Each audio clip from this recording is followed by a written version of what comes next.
Microsoft introduced its Surface Studio All-in-One for the first time almost 2 years ago at a press event in New York City. Today, Microsoft returns to New York to present the second generation of Surface Studio. The Surface Studio 2 has the same 28-inch screen as the original, but Microsoft has modified the screen and improved the internal parts to make this the fastest Surface. The new screen is 38% brighter than the previous model and has 22% more contrast.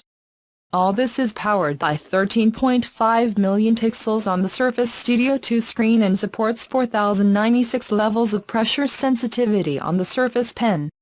Microsoft also supports the tilt feature on the Surface Stylus with Surface Studio 2.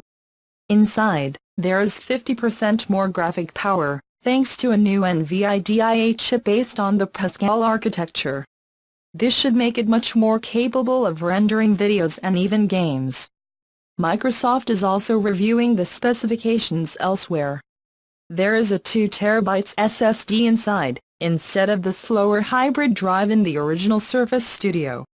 Immediately, this machine should be much faster and more capable, but Microsoft has decided strangely to keep a 7th generation Intel Core i7 processor inside. While the GPU and storage will be much faster, the processor will not be as fast as it can get on other all-in-one PCs in 2018.